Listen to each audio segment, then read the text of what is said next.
ரட்சகருமாகிய இயேசு கிறிஸ்துவின் நாமத்தினாலே யாவருக்கும் வாழ்த்தலை தெரிவித்துக் கொள்கிறேன். ஒரு பள்ளிக்கூட வாசலிலே ஒரு பலூன் விற்கிறவர் பலூன்களை விற்றுக் கொண்டிருந்தார். பலவித வண்ணங்களிலே பலவித வடிவங்களிலே இருக்கிற பலூன்களிலே சிலிண்டரிலிருந்து கேஸ் நிரப்பி அதை நூலிலே கட்டி தன்னுடைய கையிலே வைத்திருந்தார். பள்ளி முடிந்து வெளியே வரும் மாணவர்கள் அநேகர் அவற்றையெல்லாம் பார்த்து தங்களுக்கு பிடித்தமான வண்ணத்திலே பிடித்த வடிவத்திலே உள்ள பலூன்களை வாங்கி கொண்டார்கள். இதையெல்லாம் ஒரு ஏழை கருப்பு நிற மாணவன் நின்று கவனித்துக் கொண்டே இருந்தான். அவன் அவரிடத்திலே மெல்ல சென்று, அந்த கருப்பு நிற பலூன் வெள்ளை புள்ளிகள் இட்டது, அது பறக்குமா என்று கேட்டான். ஆம், பறக்குமே, இதோ அதிலே கேஸ் அடைத்து காட்டுகிறேன் என்று அந்த கருப்பு பலூனை எடுத்து அதிலே காற்று நிரப்பி நூலால் கட்டி தன் கையில் பிடித்துக் கொண்டார். அவன் ஆச்சரியத்தோடு அதை பார்க்கும்போது சொன்னார், பலூன்கள் எந்த நிறத்தில் இருந்தாலும் எந்த வடிவத்தில் இருந்தாலும் அதிலே அடைக்கப்படுகிற கேஸின் அடிப்படையில் தான் அது பறக்குமே தவிர தானாக பறக்காது. இந்த எடை குறைந்த காற்றை அதிலே நிரப்பும் போது அது மேல் நோக்கி பறக்க துவங்கும், அதுதான் இயல்பு என்று சொன்னார். அப்படியானால் அதே போல எல்லாராலும் விரும்பப்படாத ஒரு கருப்பு பலூன் ஒரு துளை விழுந்ததாக கூட இருக்கலாம், ஒரு வடிவம் கெட்டதாக கூட இருக்கலாம். அப்படி ஏதாவது ஒரு கழிவான ஒரு பலூனை எனக்கு தர முடியுமா?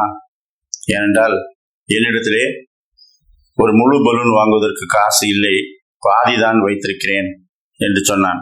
அவர் அவனை பார்த்து இறக்கப்பட்டு, தம்பி, ஓட்டை பலூன் பறக்கவே பறக்காது, கழிவு பலூன் என்று ஒன்று இல்லை. ஆனாலும் உனக்கு பாதி விலைக்கு ஒரு பலூனை தருகிறேன், அதுவும் நீ விரும்பின இந்த கருப்பு பலூனை தருகிறேன் என்று கருப்பு வண்ணத்திலே புள்ளிகள் போட்ட அந்த பலூனை அவனிடத்திலே கொடுத்து பாதி பணத்தை வாங்கி கொண்டார். இந்த உலகத்திலே தேவன் மனிதனை வெவ்வேறு வடிவங்களிலே வெவ்வேறு வர்ணங்களிலே படைத்திருக்கிறார். கருப்பர்கள், வெள்ளைக்காரர்கள், மஞ்சள் நிற மங்கோலியர்கள், ஆசியர்கள் என்று பல தரப்பு மக்கள் இருந்தாலும் அவர்கள் எல்லாம் பரலோகத்துக்கு செல்ல வேண்டும் என்றால் அவர்களுக்குள்ளே ஒன்றே ஒன்றுதான் இருக்க வேண்டும், அது தேவகுமாரனாகிய இயேசு கிறிஸ்து. அவருடைய பாவ மன்னிப்பாகிய ரட்சிப்பு இது எல்லா ஜனத்துக்கும் கொடுக்கப்பட்டிருக்கிறது. வெள்ளைக்காரர்கள் கருப்பர்களை பார்த்து அல்லது கருப்பர்கள் மஞ்சள் நிறத்திலே இருப்பவர்களை பார்த்து அவர்களுக்குள்ளெல்லாம் கடவுள் இல்லை என்று சொல்ல முடியாது. தேவகுமாரனாகிய இயேசு கிறிஸ்து இனங்களை கடந்து, ஜனங்களை கடந்து, தோற்றங்களை கடந்து, சமூக உயர்நிலை தாழ்நிலைகளை கடந்து எல்லாருக்குமாக அவர் தம்மை பலியாக்கி நித்திய ரட்சிப்பை ஏற்படுத்தி இருக்கிறார். இந்த ரட்சிப்பை சுதந்திரத்துக் கொள்ளும்படிக்கு ஏழைகள் பணக்காரர்கள் எந்த வித்தியாசம் இல்லாமல் அவர் தம்மோடு சேர்த்துக் கொள்ளுகின்றார். அவரை அண்டிக் கொள்கிறவர்கள் பாக்கியவான்கள்.